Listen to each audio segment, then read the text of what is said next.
Je m'appelle Sarah, je suis une mère de 2 enfants de 40 ans, mariée à John, un homme au grand cœur qui a été mon rock pendant près de 2 décennies. La vie a été des montagnes russes, mais je dis toujours que ce sont les personnes dans le wagon avec vous qui rendent le voyage supportable. Ça, c'était jusqu'à ce que mon frère, Tom, décide de prendre le volant. Tom a 8 ans de moins que moi, un tourbillon de mauvaises décisions et de priorités mal placées. C'est le genre de personne qui croit que la vie lui doit quelque chose. Maman disait toujours qu'il mûrirait, mais à 30 ans, il reste le projet favori de la famille. C'était un dimanche, un de ceux qui appellent à une réunion de famille chez maman. Sa maison était notre sanctuaire, un lieu où les souvenirs d'enfance vivaient dans chaque recoin. Comme d'habitude, John, les enfants et moi étions là, profitant du fameux rôti de maman et de ses histoires d'une époque que nous ne connaissions qu'à travers ses yeux. C'est alors que Tom a fait irruption comme une tempête que personne n'avait prédite. La porte a claqué contre le mur, et il est entré en se pavanant, un sourire suffisant collé au visage. Il n'était pas seul. Accrochée à son bras se trouvait une jeune femme, à peine sortie de l'adolescence, son ventre de femme enceinte outrageusement évident dans une robe qui était, disons, plus adaptée à une discothèque qu'à un déjeuner de famille. John s'est étouffé avec son thé. Emily, ma fille de 12 ans, a demandé si elle allait devenir tante. Max, 8 ans, était plus intéressé par la raison pour laquelle la robe de tante Lisa était si brillante. Famille, je vous présente Lisa, ma fiancée, a annoncé Tom comme s'il dévoilait un prix. Maman a laissé tomber sa fourchette. Fiancée, Tom? Nous en avons parlé. Lisa a rejeté ses cheveux en arrière et nous a lancé un regard qui aurait pu faire cailler le lait. Oui, nous allons nous marier, et ce petit, elle a tapoté son ventre, c'est Tom Junior. La pièce est devenue si silencieuse qu'on pouvait entendre le tic-tac de l'horloge. John s'est éclairci la gorge. Félicitations, Tom, c'est une excellente nouvelle. Tom a souri avec suffisance. Nous allons rester ici un moment, tu sais, jusqu'à ce que nous trouvions notre propre logement. Maman a essayé de sourire, mais j'ai vu l'inquiétude dans ses yeux. C'était comme regarder quelqu'un camper au bord d'une falaise. Ce soir-là, après que les enfants se soient couchés, John et moi avons parlé. Sarah, ton frère n'est pas seulement irresponsable, il profite de ta mère. Je savais qu'il avait raison. Tom était une tornade, et nous étions tous sur son chemin. La seule question était de savoir combien de dégâts il ferait avant de passer à autre chose. Les jours suivants ont été un flou, avec Tom et Lisa qui prenaient leurs aises. Lisa a transformé le salon en son boudoir personnel, les pieds constamment posés sur la table basse ancienne de maman. Tom passait ses journées au téléphone, riant de choses qui ne faisaient rire personne d'autre. Maman courait dans tous les sens pour essayer de suivre, préparant les repas, nettoyant leur désordre, sans jamais recevoir un merci. C'était comme regarder quelqu'un se dégonfler lentement. Un après-midi, j'ai trouvé maman seule dans la cuisine, l'air plus âgée qu'elle ne l'était. Maman, tu ne peux pas les laisser te marcher dessus. Elle a soupiré. Sarah, c'est mon fils, et ce bébé, je ne peux pas leur tourner le dos. Je voulais crier, lui dire qu'il l'utilisait, mais je me suis mordu la langue. La famille, c'est compliqué, et parfois l'amour signifie fermer les yeux, même quand on sait qu'on ne devrait pas. C'est ainsi que ça a commencé, notre nouvelle normalité, Tom et Lisa, les invités ingrats, et le reste d'entre nous essayant de maintenir la paix dans une maison qui semblait soudainement trop petite. Je ne savais pas encore que ce n'était que le calme avant la tempête. Vivre avec Tom et Lisa a mis nos vies sens dessus-dessous. Chaque matin commençait avec les plaintes bruyantes de Lisa concernant ses maux de dos ou ses envies. Elle entrait dans la cuisine, toujours en pyjama, exigeant son petit déjeuner comme si elle était la propriétaire des lieux. Sarah, fais-moi de ces crêpes, tu veux? Le bébé en a envie, disait-elle, sans même un s'il vous plaît en vue. J'ai serré les dents, essayant de garder mon calme. Bien sûr, Lisa, laisse-moi d'abord préparer Emily et Max pour l'école. Tom n'aidait pas non plus. Il était affalé sur le canapé, les pieds sur la table basse, collé à son ordinateur portable ou à ses jeux. Et, c'est pour quand le petit déjeuner, criait-il, sans même prendre la peine de lever les yeux. Maman essayait de jouer les médiatrices. Sarah, ils sont jeunes, tu te souviens comment nous étions? Je ne voulais rien entendre. Maman, nous n'avons jamais agi comme des sales gosses capricieux et arrogants. Mais elle m'ignorait d'un geste de la main, se précipitant pour les servir en tout. Les choses ont empiré à mesure que la date d'accouchement de Lisa approchait. Elle laissait une traînée de désordre partout où elle allait, des assiettes empilées, du linge sale oublié, et elle était là, au téléphone, à bavarder pendant des heures. Un jour, j'ai explosé. Je l'ai trouvée dans le salon, les pieds de nouveau sur la table basse, parlant fort avec une amie, puis j'ai entendu Tom, on a besoin d'une nouvelle voiture, quelque chose de sûr pour le bébé, tu sais. Je suis entrée, déterminée. Lisa, ce n'est pas un hôtel. Tu ne peux pas t'attendre à ce que tout le monde nettoie derrière toi. Elle a levé les yeux au ciel. Calme-toi, Sarah, je suis enceinte, tu te souviens? Tom est finalement intervenu. Sarah, laisse-la tranquille, tu ne vois pas qu'elle porte mon fils? J'ai répliqué. Être enceinte ne te donne pas carte blanche pour être une souillon, Tom. Maman est entrée, se tordant les mains. S'il vous plaît, ne nous disputons pas, ce n'est pas bon pour le bébé. J'ai regardé maman, son visage tendu et fatigué. Ce n'est pas bien, maman. Tu t'épuises pour eux. Mais maman n'écoutait pas, c'est la famille, Sarah, qu'est-ce qu'on peut y faire? Les jours s'éternisaient. Tom et Lisa disparaissaient pendant des heures, laissant maman s'occuper de leur désordre. Ils revenaient avec des sacs de courses, riant de leur journée passée dehors. Un soir, je les ai entendus planifier un mariage luxueux. Il nous faut le meilleur, chérie, c'est notre jour, a dit Tom, le bras autour de Lisa. Lisa a ri bêtement. Bien sûr, et ta mère peut t'aider avec les frais, n'est-ce pas? Je n'en croyais pas mes oreilles. Je les ai confrontés. Vous prévoyez un mariage que vous ne pouvez pas vous permettre et vous vous attendez à ce que maman paie la note? Tom a haussé les épaules. Pourquoi pas? Elle a l'argent. J'étais furieuse. Vous ne pouvez pas continuer à utiliser maman comme votre distributeur de billets personnels. Tom, mais mes paroles sont tombées dans l'oreille d'un sourd. Ils ont simplement ri et ont continué leur planification, me laissant fumer de rage. La vie chez maman était passée de mauvaise à insupportable. Lisa avait donné naissance à un garçon, Alex, et on aurait pu penser que cela les freinerait, mais non, cela leur a seulement donné plus d'excuses. Un matin, je suis entrée dans la cuisine et j'ai trouvé maman en train de laver une montagne de vaisselle. Lisa était affalée sur le canapé, berçant Alex, tandis que Tom jouait à un jeu sur son téléphone. « Bonjour, maman, pourquoi laves-tu toute cette vaisselle ?» ai-je demandé, en essayant de garder une voix ferme. Maman a juste soupiré. Lisa a besoin de se reposer, et Tom, eh bien, Tom est occupé. J'ai regardé Lisa. Occupée à faire quoi? Lisa, tu ne peux pas tout laisser à maman. Lisa m'a lancé un regard noir. Je viens d'avoir un bébé, Sarah, je ne dois pas me stresser. Tom n'a même pas levé les yeux. Ouais, Sarah, laisse-la, tu ne sais pas à quel point c'est dur. Je n'en revenais pas, dur? Tu appelles ça dur de rester assise toute la journée? Maman a essayé de calmer les choses. C'est bon, Sarah, ça ne me dérange pas, mais moi, ça commençait à vraiment me déranger. Non, ce n'est pas bon, tu n'es pas leur servante. C'était comme parler à un mur. Tom et Lisa s'en fichaient complètement. Ils sortaient de la maison pendant des heures, laissant maman s'occuper d'Alex. Ils revenaient avec des sacs de vêtements et de gadgets, se vantant de leurs bonnes affaires. Un jour, j'ai trouvé un reçu sur la table, une robe de créateur pour Lisa qui coûtait plus que ce que la plupart des gens gagnent en une semaine. Je les ai confrontés. D'où as-tu sorti l'argent pour ça, Tom? Et pourquoi maman paie-t-elle pour votre style de vie? Tom a haussé les épaules, imperturbable. C'est notre mère, Sarah, elle veut t'aider. J'étais furieuse. Aider? Vous êtes en train de la saigner à blanc.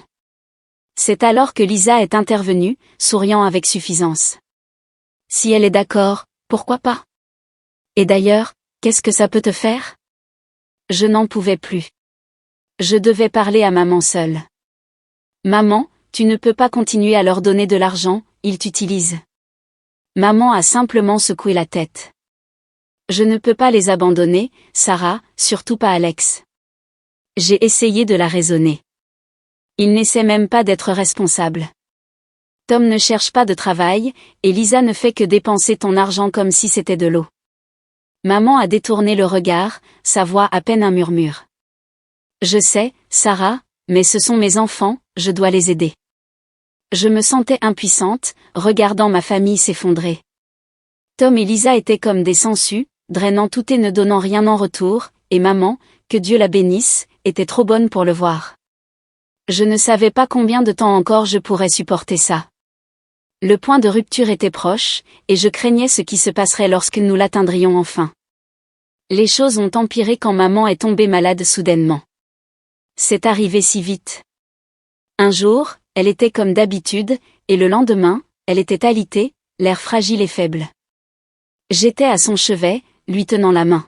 « Maman, tu vas t'en sortir », ai-je murmuré, essayant de paraître plus optimiste que je ne l'étais. Elle m'a offert un sourire fatigué. « Je suis épuisée, Sarah. J'ai eu une belle vie. » Tom et Lisa étaient introuvables, probablement en train de dépenser encore plus l'argent de maman. Je ne pouvais plus cacher ma colère. « Où sont-ils, maman? Pourquoi ne sont-ils pas là pour aider ?» Les yeux de maman étaient tristes. « Ils ont leur propre vie, Sarah, ne sois pas trop dure avec eux. » Mais je ne pouvais pas laisser passer ça. Leur propre vie? Ils vivent à tes crochets, maman, et maintenant que tu as le plus besoin d'eux, ils sont absents. Maman a juste soupiré. Ça me brisait le cœur de la voir ainsi, vaincue et seule. Puis l'inévitable est arrivé. Maman est décédée paisiblement une nuit, avec moi à ses côtés. Tom et Lisa étaient sortis, probablement en train de s'amuser, inconscients de la tragédie qui se déroulait à la maison. L'enterrement fut un flou. Je me souviens avoir vu Tom et Lisa arriver avec l'air d'aller à une fête plutôt que de pleurer une perte. La robe de Lisa était d'une longueur et d'une extravagance inappropriée, même pour un enterrement. Les gens murmuraient, et John a serré ma main, essayant de m'offrir un peu de réconfort. Après la cérémonie, Tom m'a prise à part. « Sarah, il faut qu'on parle du testament de maman. » J'étais encore sous le choc de la perte de maman. « Tom, est-ce que ça ne peut pas attendre ?» Il a insisté. « Non, ça ne peut pas. Je sais qu'elle m'a laissé la maison. Il faut qu'on règle ça. » Je n'en croyais pas son audace. « Tom, maman vient de mourir, tu ne peux pas montrer un peu de respect ?» Mais Tom était implacable. « C'est important, Sarah. Je suis son fils, je le mérite. » Le lendemain de l'enterrement, je suis allée chez maman pour commencer à trier ses affaires, mais quand je suis arrivée, Lisa a ouvert la porte avec un regard suffisant. « Qu'est-ce que tu veux, Sarah ?» a-t-elle lancé. J'ai été prise au dépourvu. Je suis venue chercher quelques affaires de maman. Lisa a ri, un son froid et dur. « Oh, tu n'es pas au courant ? C'est notre maison maintenant. » Tom a tout eu. Tom est apparu derrière elle, souriant. « Oui, Sarah, maman a changé son testament, la maison, l'argent, tout est à moi. » J'ai senti une vague de colère et d'incrédulité. « Vous mentez. Maman n'aurait jamais fait ça. » Tom a haussé les épaules. « Crois ce que tu veux, mais le testament est clair. C'est ma maison maintenant. » Je suis restée là, sur le seuil de la maison où j'ai grandi, me sentant comme une étrangère. La réalité m'a frappée de plein fouet, non seulement j'avais perdu ma mère, mais je perdais maintenant la maison de mon enfance au profit de mon frère cupide et de sa femme manipulatrice. En m'éloignant, je savais que ce n'était pas la fin. Je devais me battre, pour maman, pour ma famille et pour ce qui était juste. Mais je ne savais pas encore que la bataille qui m'attendait serait plus dure que tout ce que j'avais affronté auparavant. J'étais une boule de nerfs en entrant dans le bureau du notaire. Toute la situation semblait être un cauchemar. Perdre maman était déjà assez dur, mais me battre avec Tom pour son testament était quelque chose que je n'avais jamais imaginé. Le notaire, Maître Jacobs, était un vieil ami de la famille. Il a levé les yeux quand je suis entrée, son visage sombre.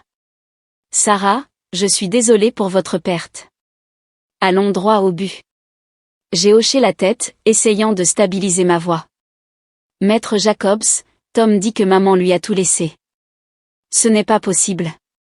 Maître Jacobs a brassé quelques papiers. Eh bien, voyons ce que dit le testament. Tom et Lisa sont entrés à ce moment-là, tout en suffisance et en arrogance. Lisa m'a adressé un sourire triomphant. Prête à perdre, Sarah? Je l'ai ignoré, me concentrant sur Maître Jacobs. Il s'est éclairci la gorge et a commencé à lire le testament. Mon cœur battait la chamade. Et à mon fils, Tom, je lègue. Je me suis préparé au pire, mais alors Maître Jacobs a dit quelque chose qui a fait bondir mon cœur, la somme de $5000. Le visage de Tom s'est décomposé. Quoi? C'est tout. Maître Jacobs a continué, et à ma fille, Sarah, je lègue la maison familiale et le reste de ma succession. Je n'en croyais pas mes oreilles. Le soulagement et l'incrédulité m'ont envahi. Lisa était furieuse. C'est impossible. Elle nous avait promis la maison. Maître Jacobs les a regardés sévèrement. Il y a plus. Il semble que votre mère ait fait ce dernier testament il y a un mois après avoir exprimé des inquiétudes concernant des pressions indues de la part de certains membres de la famille. Tom était rouge de colère. C'est des conneries. Elle voulait que j'aie la maison. Je n'ai pas pu m'empêcher de ressentir un sentiment de justice. Maman savait ce que vous faisiez, Tom, elle savait que vous l'utilisiez. Tom s'est tourné vers moi, ses yeux brûlants. C'est toi qui as fait ça. Tu l'as monté contre moi. Lisa est intervenue, sa voix stridente. Nous allons contester ça. Nous allons prendre un avocat. Maître Jacobs a haussé un sourcil. Vous êtes libre de le faire, mais sachez que s'il est découvert qu'il y a eu une quelconque contrainte liée au testament précédent, il pourrait y avoir des conséquences légales. Tom et Lisa se sont regardés, leur assurance vacillant. Je me suis levée, me sentant plus forte que je ne l'avais été depuis des mois. Maman a vu clair dans votre cupidité. Elle s'est assurée que ses dernières volontés soient respectées. Tom est sorti en trombe, jurant à voix basse, suivi de Lisa. Je suis restée en arrière, remerciant Maître Jacobs. En quittant le bureau, j'ai ressenti un mélange d'émotions, la tristesse d'avoir perdu maman, le soulagement que ses dernières volontés soient respectées, et une colère persistante face à l'audace de Tom et Lisa. C'était un après-midi normal quand Tom a fait irruption dans la maison, le visage rouge de colère et d'incrédulité. 100 000 pour toi et seulement 5 misérables milliers pour moi? En quoi est-ce juste, Sarah? J'étais en train de trier des papiers de maman, mais son éclat m'a fait m'arrêter. Tom, c'est ce que maman a décidé. Tu sais qu'elle a toujours eu ses raisons. Il a frappé la table avec sa main, me faisant sursauter. Des raisons?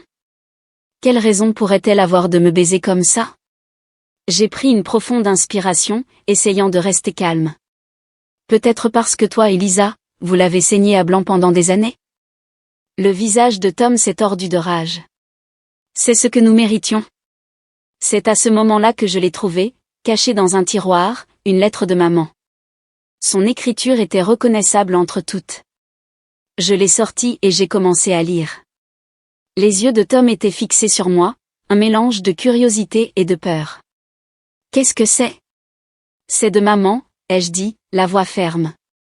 Tout est expliqué ici. La lettre exposait tout, noir sur blanc. Maman avait initialement mis de côté $100 000 pour Tom et pour moi, mais à mesure que les demandes d'argent de Tom et Lisa augmentaient, elle avait commencé à déduire de sa part. J'ai regardé Tom, son visage n'était qu'un masque de stupeur. Au moment où elle a écrit son dernier testament, tu avais déjà pris $95 000, Tom. Il ne restait que 5 000. Tom a reculé en chancelant comme s'il avait reçu un coup physique. Non, ce n'est pas possible. J'ai senti une vague de colère. Tout est là, Tom, chaque centime que toi et Lisa avez pris est sorti de ton héritage. Il semblait perdu, ses yeux parcourant la pièce. Mais je ne savais pas. C'est ça le problème, Tom, tu n'as jamais su, ni cherché à savoir, ai-je lancé, ma patience s'épuisant. Il s'est affalé sur une chaise, le visage entre les mains. Qu'est-ce que j'ai fait? Sarah, j'ai posé la lettre, ressentant un mélange de pitié et de frustration. Tu ne peux t'en prendre qu'à toi-même, Tom. Tu as choisi ce chemin, Tom a quitté la maison ce jour-là, un homme brisé. Je l'ai regardé partir, ressentant un sentiment de justice, mais aussi une profonde tristesse. Notre famille était brisée, non seulement par le deuil, mais par la cupidité et l'ignorance. La maison, autrefois un champ de bataille de disputes familiales, était maintenant d'un calme inquiétant. Tom et Lisa étaient partis, coupant tout contact avec moi. C'était à la fois un soulagement et une malédiction, me laissant gérer les conséquences de leur chaos. Alors que j'étais assise dans le salon, regardant les murs qui avaient été témoins de tant de choses, mon amie Jenna a appelé. « Sarah, as-tu eu des nouvelles de Tom ?» Je me suis préparée. « Non, qu'est-ce qui se passe encore ?» Elle a hésité. On l'a vu en ville chercher du travail, et Lisa, on l'a vue avec différents hommes, se pavanant comme si elle était célibataire. Mon cœur s'est serré. Et Alex, leur fils ? Aucune trace de lui ? Sarah, c'est comme s'ils avaient oublié qu'ils avaient un fils. J'ai frappé la table du poing, la fureur bouillonnant en moi. Ils sont irresponsables, égoïstes, ils ne méritent pas un enfant. Jenna a essayé de me calmer. Sarah, peut-être qu'il y a quelque chose que tu peux faire. Ces mots ont fait naître une idée en moi. Tu as raison, je vais me battre pour Alex. Il ne devrait pas souffrir à cause d'eux. Le lendemain, j'ai rencontré une avocate, une femme pragmatique nommée Maître Rivera. Je lui ai tout expliqué, ma voix tremblant de détermination.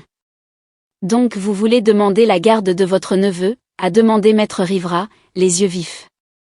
J'ai hoché la tête fermement. Oui, il est dans un environnement toxique. Je veux lui donner une vie meilleure. Maître Rivera s'est penché en avant. Ce ne sera pas facile, Sarah, mais si vous êtes prête à vous battre, je suis avec vous. J'ai senti une vague de résolution. Je suis prête, quoi qu'il en coûte. La bataille juridique qui a suivi a été rude.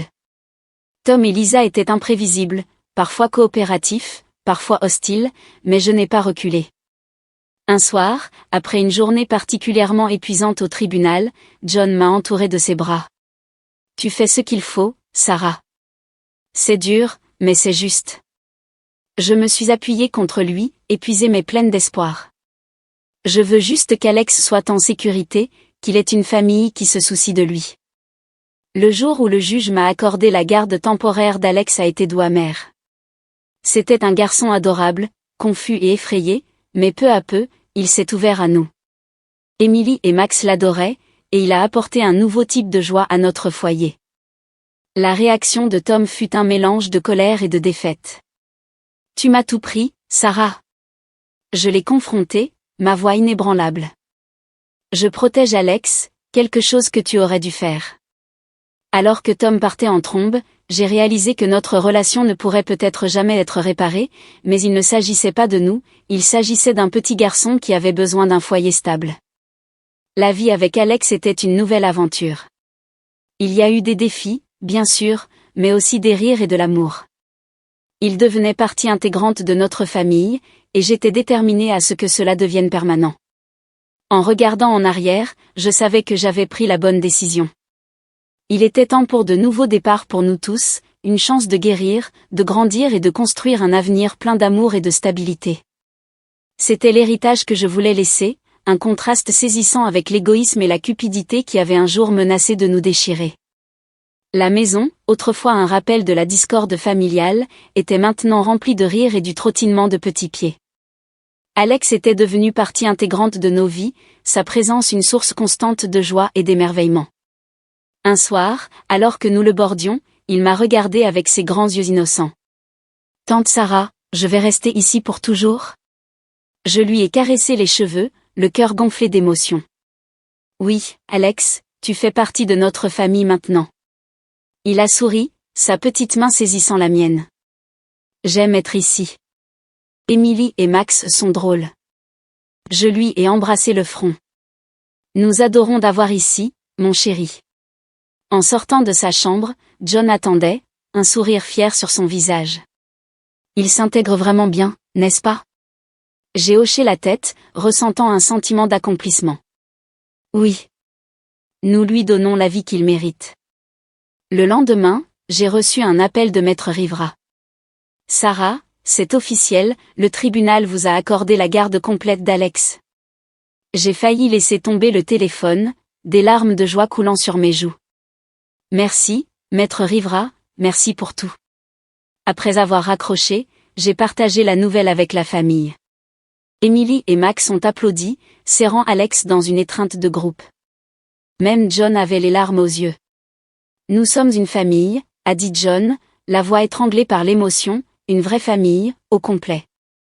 Le voyage avait été long et semé d'embûches, mais nous en étions sortis plus forts. J'ai pensé à Tom et Lisa, où qu'ils soient. J'espérais qu'ils trouveraient leur chemin, mais mon attention se portait maintenant sur les enfants, notre famille. Dans les mois qui ont suivi, Alex s'est épanoui. Il n'était plus le garçon timide que nous avions connu au début. Il était confiant, heureux et aimé. Un jour, alors que nous étions tous dans le jardin, Alex est venu en courant vers moi, un pissenlit à la main. « Regarde, tante Sarah, j'ai fait un vœu. » Je me suis accroupie à sa hauteur. « Et qu'as-tu souhaité ?» Il a souri, ses yeux brillants. « J'ai souhaité que nous soyons tous ensemble pour toujours. » Je l'ai serré fort dans mes bras. C'est le plus beau des vœux, Alex, et il s'est réalisé. En regardant ma famille, j'ai ressenti un profond sentiment de paix. Nous avions résisté à la tempête et en étions sortis plus forts. Notre avenir était rempli d'espoir, d'amour et de la promesse de nouveaux départs. C'était notre histoire, un témoignage de la force de la famille et du pouvoir de l'amour. C'était un avenir d'espoir, et nous étions prêts à l'accueillir à bras ouverts.